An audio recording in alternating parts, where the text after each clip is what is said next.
네, 이렇게 간밤에 있었던 소식들 브리핑을 통해서 전해드렸는데요. 그렇다면 시장 마감 상황 정확히 어떻게 됐을지 조금 더 자세하게 시황 들어보겠습니다. 김민아 캐스터, 마감 상황 알려주세요.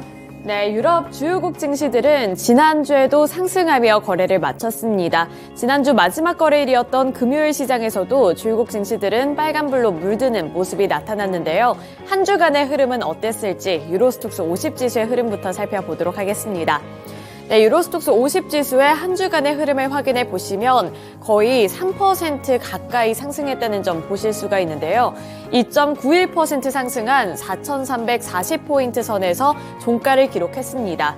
이렇게 한 주 동안에 유로존의 이러한 상승률이 뚜렷하게 나타날 수 있었던 것은 글로벌 긴축 종료 기대감이 유입됐기 때문인데요. 우선 한 주 동안 미국과 유럽에서는 인플레이션율이 둔화되는 흐름을 나타내 줬습니다. 우선 미국과 영국의 물가 지표가 시장의 예상치를 대폭 하회하면서 투자 심리를 개선시킨 요인이 있었고요. 또 이번에 발표된 유로존의 CPI 상승률도 2년여 만에 최저치로 둔화했다는 점도 시장의 지수를 끌어올리는 데 한몫을 했습니다. 유럽연합 통계당국인 유로스타트에 따르면 10월의 유로존 CPI는 전년 같은 기간에 비해서 2.9% 늘어난 수준이었는데요. 이는 시장의 예상치에 부합하던 수준일 뿐만 아니라 2021년 7월 이후에 가장 낮은 수준이라고 볼 수가 있겠습니다. 이렇게 전 세계적으로 인플레이션율이 둔화되는 흐름을 나타내면서 긴축 종료 기대감까지 함께 유입이 되고 있는 상황이고요. 따라서 이 각국의 국채 금리까지도 하락하는 모습이 나타나고 있다는 점도 보셔야겠습니다. 이 미국의 10년 만기 국채 금리도 이날 4.42%까지 하락하면서 이렇게 진정되는 모습이 나타났고요. 그리고 유로존의 벤치마크인 독일의 분트 국채도 10년 만기 금리가 가장 하락한 2.56%까지 내려가면서 지난 9월 4일 이후로 최저치까지 떨어졌습니다. 이러한 부분들이 투자 심리를 개선시키면서 한 주간의 흐름 또한 3% 가까이 되는 상승률을 나타냈다는 점 보실 수 있습니다. 네, 이어서 원유 가격 확인해 보도록 하겠습니다. 원유 선물 가격 보도록 할 텐데요. 원유 가격은 한 주 동안에 0.35% 하락했습니다. 종가는 76달러 선에 형성이 됐고요. 그리고 이제 마지막 거래일을 살펴보시면 장 초반에는 급락을 했습니다만 점차 낙폭을 조금씩 축소해 나가면서 어느 정도 좀 이 낙폭을 축소했다라고 볼 수가 있겠습니다.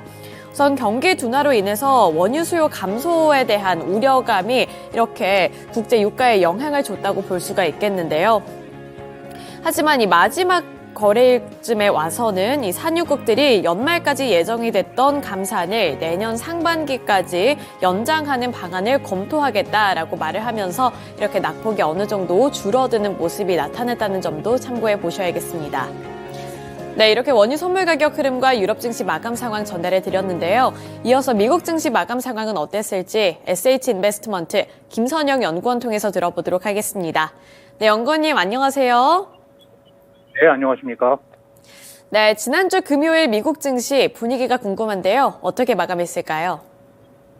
예, 연준의 향후 온건한 통화 정책과 미국의 경제 연착륙 기대가 높아지면서 지난 금요일 뉴욕 증시는 소폭의 상승세로 거래를 마쳤고 지수별로 다우지수가 0.01%, S&P 500은 0.13, 나스닥은 0.08%, 러셀 2000은 1.3% 각각 상승했으며 3대 지수 모두 3주 연속의 상승세를 지속했습니다.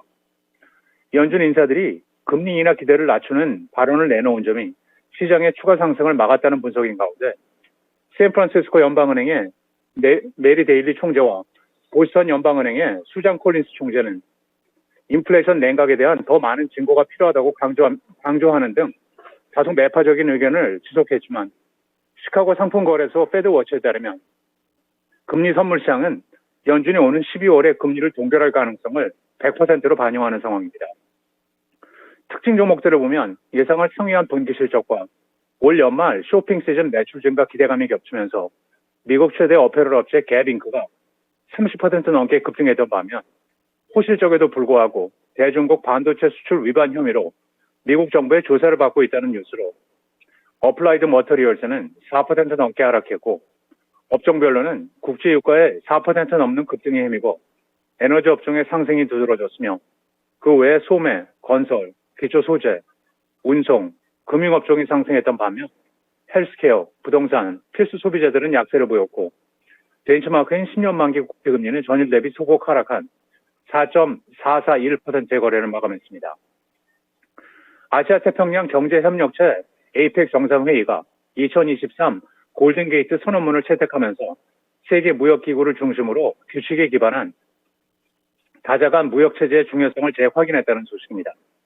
선언문은 주도적인 방식으로 아시아 태평양 지역 내 경제 통합을 진전시키고 우호적인 무역과 투자 환경을 조성하기 위해 지속적으로 노력하겠다는 내용과 함께 기업과 소비자를 위한 포괄 그리고 개방적이며 공정한 디지털 생태계를 조성하겠다는 점도 재확인했으며 부패 범죄자들과 그들의 불법 자산에 대한 피난처를 제공하지 않겠다는 점도 거듭 확인했습니다.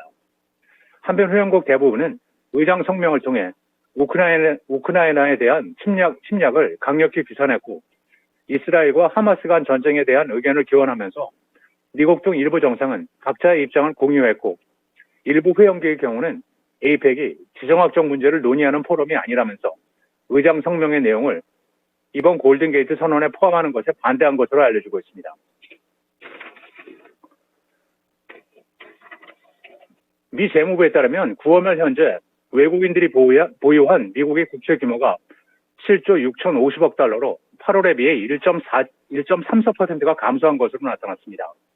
이것은 지난 5월 기록했던 7조 5,200억 달러 이후 가장 낮은 수준으로 미국의 심각한 재정 적조와 이를 메우기 위한 대대적인 국채 발행 속에 미국 국채에 대한 외국인들의 수요가 급격히 위축되고 있음을 보여줬다는 분석인 가운데 미 국채 경매가 고전하는 가운데 외국의 중앙은행들과 민간 투자자들의 수요마저 감소하면서 미국의 국채 수익률이 상승 압력을 받고 있는 가운데 월스트리트저널지에 따르면 지난 9일 재무부의 30년 만기 국채 경매에서 입찰자 가운데 외국인들이 차지하는 비중은 60.1%로 지난 반년의 평균인 69.3%에 비해 크게 낮아졌으며 외국인들이 미국 국채에 대한 흥미가 낮아지는 가운데 특히 전통적으로 미국의 국채를 가장 활발히 사들였던 일본 투자자들의 보유 규모가 크게 감소해 9월 말 현재 일본인들의 미국 국채 보유 규모는 1조 1,000억 달러에 그쳐 지난 3월 이후 최저 수준을 기록한 것으로 나타났습니다. 아리조나주 피닉스에 본사를 두고 있는 전기 트럭 제조업체 니콜라 코퍼레이션의 최고 재무 책임자인 아나스티아 파스테릭 CFO가 전격 사임했다는 소식입니다. 그는 올 3월 CFO직에 올랐지만 8개월여 만에 물러나는 결정을 내린 것으로 회사 측은 곧 새로운 CFO를 물색해 임명할 것으로 보이며 파스테릭 CFO는 12월 1일까지 업무를 지원할 것으로 알려지고 있으며 당분간 회사의 재무 관련 주요 임원들은 업무와 관련해 회사 대표인 스티븐 기르스키 CEO에게 직접 보고할 것으로 보이는 가운데 지난 금요일 니콜라의 주가는 1.96% 상승한 1달러 4센트의 거래를 마쳤습니다. 마지막으로 내일은 민간 경제기관인 컨퍼런스 보드의 10월 경기 선행지수인 LEI가 발표되며 시장 예상은 전달 대비 0.7% 하락이며 레전드 바이오테크, 에질런트 테크놀로지스, 줌 비디오 커뮤니케이션스, 키사이트 테크놀로지, 그리고 벨링 브랜드가 지난 분기 실적을 발표합니다. 네, 이렇게 미국 증시 마감 상황 함께 들어봤습니다. 오늘 말씀 고맙습니다. 예, 감사합니다. 네, 유럽 증시에 이어서 미국 증시 마감 상황까지 함께 들어봤는데요. 이어서 지난주 금요일 시장 국내 증시는 어떻게 마감했을지 국내 증시 마감 상황도 함께 살펴보겠습니다. 코스피와 코스닥이 일제히 하락하며 거래를 마쳤습니다. 이 낙폭이 그렇게까지 크지는 않았습니다만 이렇게 파란불로 물든 채로 한 주를 마무리했다는 점이 다소 아쉬움을 빚어냈는데요. 코스피 지수 같은 경우에는 외국인과 기관의 동반 매도세에 전거래일 대비 0.74% 하락한 2,469포인트에 마감을 했습니다. 시가총액 상위 종목들의 흐름도 함께 살펴보시죠. 네, 우선은 반도체 투톱입니다. 삼성전자가 0.41% 하락했고요. SK하이닉스도 1% 넘는 약세를 기록했습니다. 삼성전자 0.41% 하락한 72,500원을 터치하면서 73,000원 선 다시 이탈하는 모습이었고요. SK하이닉스는 1% 넘게 밀려났습니다. 거의 2% 가까이 이렇게 낙폭을 키워나가면서 13만 원 선 이탈했고요. 12만 9,900원의 종가를 기록했습니다. 그리고 2차전지 셋업체들 확인해 보시면 전반적으로 약세를 기록했는데요. LG 에너지 솔루션이 2.37% 하락했고요. 삼성 SDI가 2.42% 하락하면서 약세로 거래를 마쳤습니다. 그리고 LG화학 같은 경우에는 이 셋업체들 내에서는 그나마 선방해주는 흐름을 가져가면서 0.83%의 상승률을 나타냈습니다. 그 외에 포스코 퓨처엠 같은 2차전지 소재 종목에서도 2% 넘는 약세가 포착이 됐는데요. 포스코 퓨처엠 2.56% 하락했습니다. 포스코 홀딩스도 0.75% 하락하면서 전반적으로 2차전지주를 향한 투자 심리가 좋지가 않았는데요. 지난주 금요일 시장을 이렇게 쭉 돌아보면 목요일 미국 증시에서 테슬라의 주가가 4% 넘게 하락했다는 점이 투자 심리를 위축시켰습니다. 그때까지만 보더라도 일론 머스크 CEO를 향한 오너 리스크가 불거지면서 2차 전지주를 향한 투자 심리도 함께 위축됐다고 보시면 되겠는데요. 이 반유대주의 발언 파장이 일파만파 확산이 되면서 테슬라의 주가가 급락을 했고 이러한 여파가 국내 증시에까지 도달했다는 점 금요일 시장에서 참고를 해보셔야겠습니다. 네, 그리고 완성차 기업들 확인해 보시면 현대차는 약보합권 수준에서 마무리를 지었고요. 기아는 0.83%가량 소폭 상승해주는 모습이었습니다. 현대모비스는 0.43% 소폭 하락하며 거래를 마치는 모습이었습니다. 그리고 인터넷 플랫폼주들 확인해 보시면 네이버에서는 0.49%의 하락세가 포착이 됐고요. 카카오도 마찬가지로 1.45%의 약세가 포착이 됐습니다. 네, 이어서 코스닥으로 넘어가 보도록 할 텐데요. 코스닥도 외국인 그리고 기관 투자자들의 동반 매도세로 인해서 결국에는 하락하며 거래를 마쳤습니다. 코스닥 지수 같은 경우에는 1% 넘는 약세를 기록했는데요. 전거래일 대비 1.49% 하락하면서 800포인트 선 결국에는 지켜내지 못했습니다. 799포인트 선까지 밀려 내려가는 모습이었는데요. 시가총액 상위 종목들의 흐름도 함께 살펴보도록 하겠습니다. 우선은 2차 전지주를 향한 투자 심리가 코스닥에서도 좋지 않았습니다. 에코프로 그룹주들 확인해 보시면 에코프로 BM이 1.86% 하락했고요. 에코프로가 4.5% 하락했습니다. 에코프로 BM 같은 경우 23만 8천 원의 종가를 기록했는데 장중에 낙폭은 더욱더 깊었습니다. 그렇지만 이제 장 막판으로 가면서 일부 저가 매수세가 유입이 됐고요. 따라서 낙폭을 조금이나마 축소하려는 시도가 나타났다는 점 체크해 보셔야겠습니다. 에코프로도 마찬가지긴 한데 조금 더 탄력적인 움직임을 나타냈던 종목은 에코프로 BM이었습니다. 에코프로도 장 막판에 어느 정도 낙폭을 축소하려는 시도가 나타나긴 했습니다만 그게 그렇게 크지는 않았고요. 결국에 4.5% 하락한 67만 9천 원을 터치했습니다. LNF도 3% 넘게 하락했습니다. 3.27%의 하락률이 나타났고요. 반도체 종목군들 확인해 보시면 혼조세가 나타났는데 그 안에서 리노공업이 2.66% 상승한 가운데 HPSP 같은 경우에는 1% 넘는 약세를 기록했습니다. 1.07% 하락했습니다. 제약발 섹터 확인해 보시면 셀트리온 그룹주들 엇갈린 주가 양상을 나타냈습니다. 셀트리온 헬스케어 같은 경우에는 0.4% 하락하면서 74,100원을 기록했고요. 셀트리온 제약 같은 경우에는 1% 넘는 탄력을 받아 나가면서 선방해주는 흐름을 가져갔습니다. 1.48% 상승한 82,300원을 터치했습니다. 네, 그리고 어제 금요일 시장에서는 엔터주들이 또 약한 흐름을 나타내줬는데요. JYP 엔터테인먼트 9.52% 하락했고요. SM 같은 경우에도 5.43% 하락세를 기록했습니다. YG 엔터테인먼트 같은 경우에도 9% 넘는 약세를 기록했고요. 큐브 엔터도 4% 하락하는 흐름이 나타났는데요. 이렇게 엔터주들은 사실 실적에 대한 기대감을 안고 있었고 또 호실적을 기록하면서 그 전까지만 하더라도 기대감이 이렇게 급등해주는 모습이 나타나기도 했습니다만 이번에는 앨범 판매량이 부진했다는 소식과 함께 주가가 급락했습니다. 따라서 엔터 3사들 일제히 하락하며 파란불로 물들었다는 점 보셔야겠습니다. 네, 이렇게 시가총액 상위 종목들 흐름 함께 살펴드렸는데요.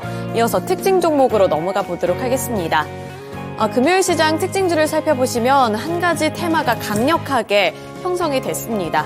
전 마크로젠 같은 경우 29.77%의 상한가를 기록했고요. 툴젠 같은 경우에도 29.83%의 상한가를 기록하는 모습이 나타났습니다. 이 유전자 치료제 관련 종목들이 영국의 소식에 힘을 입어서 강세를 기록한 건데요. 영국 의약품 규제 당국이 겸상적 혈구병을 앓고 있는 환자들을 위한 유전자 치료법을 세계 최초로 승인하면서 툴젠의 주가가 강세를 나타냈습니다. 이 영국의 의약품 건강관리 규제기구는 유전자 편집 기술 크리스퍼를 사용을 해서 허가된 이 최초의 의약품인 카스거비를 승인했다고 밝혔는데요. 이 카스거비에 사용된 유전자 가위 기술은 2020년에 노벨상을 수상한 바가 있습니다. 따라서 이러한 기술력을 보유하고 있는 국내 기업들 쪽으로 매수세가 큰 폭으로 유입되는 모습이었는데요.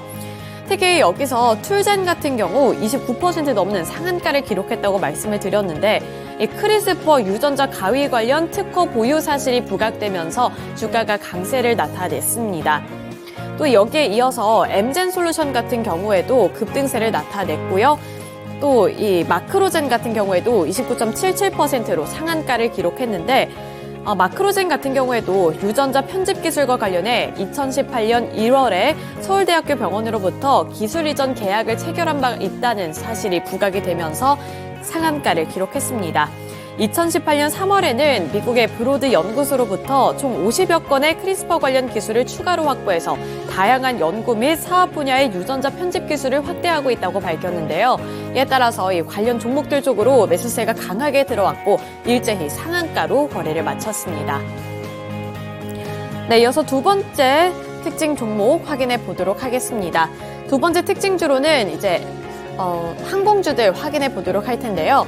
항공주들 확인해 보시면 제주항공이 10% 넘게 급등해 줬고요. 티웨이 항공도 7.34% 상승, 또 티웨이 홀딩스 같은 경우 6.19% 상승했습니다.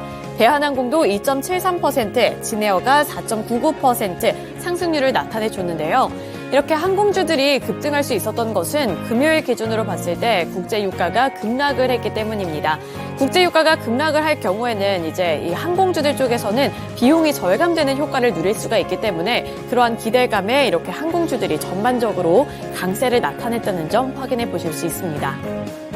네, 이렇게 특징 종목들까지 함께 확인해 드렸고요. 지금까지 글로벌 증시 마감 상황이었습니다.